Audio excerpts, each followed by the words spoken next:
Hello. हाय।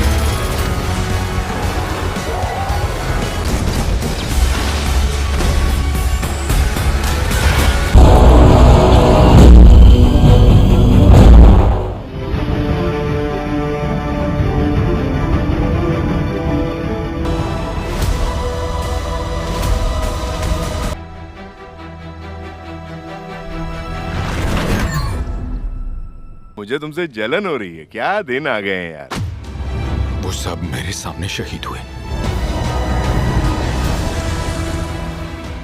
हम एक ही जैसे हैं, तुम और मैं, दोनों के भेजे का short fuse. Same to same, हल्का आग जैसा। एक बच्चा याद है तुम्हें जो सबसे कूल था, सबसे स्मार्ट था और सबसे पॉपुलर हुआ करता था? आखिरी सांस तक। आखिरी सांस तक।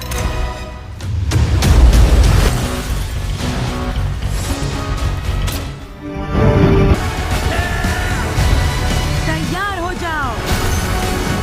फिल्म के एक दृश्य में जब रॉकेट और थोर असगार्ड में जाते हैं तो थोर की मानसिक स्थिति दर्शकों को यह दिखाती है कि कैसे एक नायक भी अपनी असफलताओं से टूट सकता है और अवसाद में जा सकता है। यह तथ्य मार्वल के पात्रों की मानवीयता को उजागर करता है।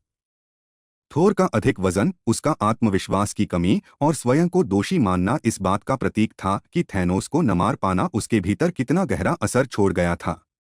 वहीं दूसरी ओर स्कॉटलैंड यानी एंट मैन की वापसी क्वांटम दुनिया से एक संयोग मात्र थी, लेकिन उसी संयोग ने समय यात्रा की योजना को जन्म दिया जो पूरी कहानी की रीढ़ बनी।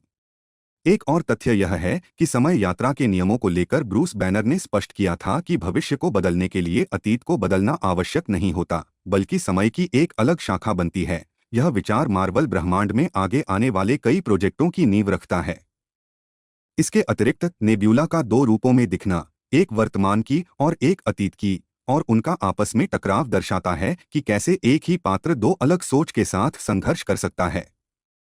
जब अतीत की नेब्यूला थैनोस को भविष्य के घटनाक्रम दिखाती है, तभी थैनोस वर्तमान में पहुंचता है और सबसे बड़ी लड़ाई की नींव रखी जाती है। यह भी एक रोचक तथ्य है कि टोनी स्टार्क और ब्रूस बैनर दोनों ने मिलकर समय यात्रा की मशीन बनाई और उसमें एक कार का आकार देकर उसे टाइम टनल के रूप में प्रस्तुत किया गया। क्लिंट बार्टन का पहले उस मशीन को प्रयोग करके अतीत में जाना और अपनी खोई हुई संतान की आवाज सुनना यह साबित करता है कि यह प्रयोग सफल रहा और सभी एवेंजर्स को विश्वास मिला। इसके अलावा जब सभी एवेंजर्स पत्थरों को लेने निकलते हैं तो यह पूरी योजना टाइम हीस्ट कहलाती है, जिसमें हर पात्र की भूमिका खास होती है।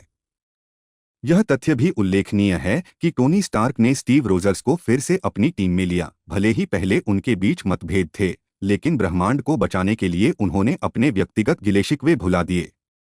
स्टीव रोजर्स का अंत में पत्थर वापस उनके स्थानों पर लौटाने जाना यह दर्शाता है कि वह अपने कर्तव्य को पूरी तरह निभाते हैं और अंत में अपने जीवन का एक अधूरा सपना पूरा करते हैं, पेगी कार्टर के साथ जीवन बिताना।